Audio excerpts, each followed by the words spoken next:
One of the things I'm always asked when I'm going out to talk about screenwriting is, how do I sell my script?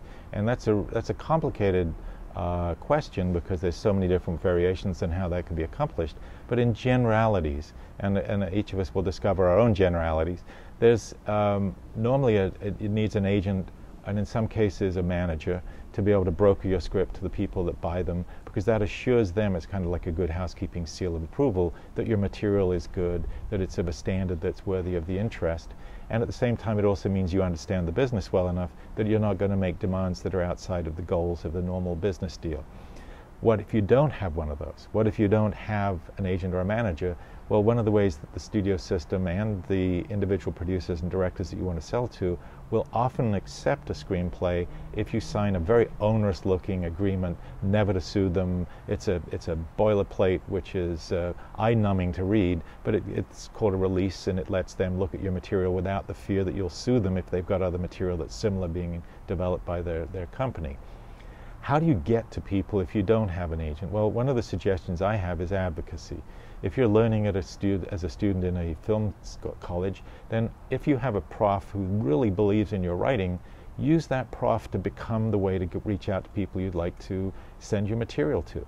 It will work. Passion sells. And if you've got a great script and your people that around you that are trustworthy, that have their own skill base that other people value, are supporting you, that can sometimes broker you through the system. Also, I've heard very positive suggestion, which is enter in the screenplay contests. Those people that win or get placement in those, there are agents and executives out there looking for you. And so those things are not necessarily a waste of time. They actually can be a valuable way of getting an introduction into the system. If you do get into the system, let's say you've written 2 or 3 screenplays, some people have shown interest, how do you choose an agent? Well, if you're lucky, the agent wants somebody that they can sell the work on because they believe in it. And usually they will want 2 or 3 scripts to be able to see that the person that they're selling is capable of supporting their belief in them.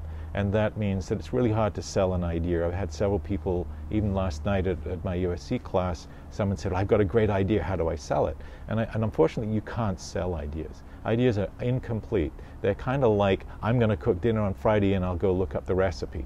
And there's no proof of the actual outcome. Whereas a script proves the outcome. It's there, it's a tangible recipe for a finished movie, and it's something that people can digest and look at, and then they can figure out that you're capable of writing in this style and voice, and then they can ask you either to buy that script, or they might ask you to write along those lines with similar textures on something that they're trying to solve problems with, maybe a rewrite or an original idea that the studio or the producer wants to develop. Finding an agent means that you have to have a body of work if possible. You have to reach out through the advocacy system again, which means that you need introductions from people who the agents would value, or you have to write to the agency and get to know who represents people that you think are like you in that skill range. And there's a website called IMDb Pro, which you can pay for a very short time, maybe just to invest some short period of time, look up the people that you want to reach, see who they're representing, and then you can go out to them with the knowledge that they actually have material that's like yours, and that should create a kind of a kinship. You have to research the people you want to approach. It's kind of, why should I listen to you if you haven't actually learned who I am? And that's a key thing in this game. Do some research, talk to those people from the heart in a letter, don't write a spam, send it everywhere. I ignore those, everybody ignores those, because you didn't care enough to reach out to me. I don't have the time to go and sort through your problems. Whereas if you reach out to me and you say, I've accomplished these goals, I noticed that you've accomplished similar goals, my guess is that by you doing that movie, you'd probably like this kind of project, can I approach you with it? You're going to find that success rate much higher, much more rewarding. And then an agent, I always say, if an agent is a foul-weather friend, a philosopher, then you'll stay with them and they'll help you through your problems. They'll give you advice. They'll look after you as you go through the down times. They'll be there to celebrate the good times with you.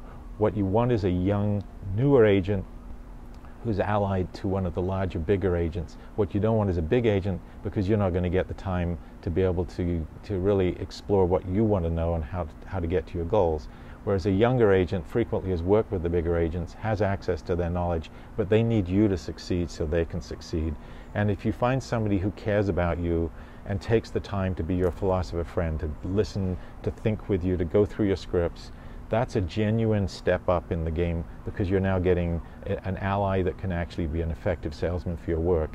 And that person is far more valuable than the guys that are coming after you when you've actually had a success. Everybody wants you when you've been successful. Anybody can sell you at that point. What you want is someone who's going to stick with you through the hard times.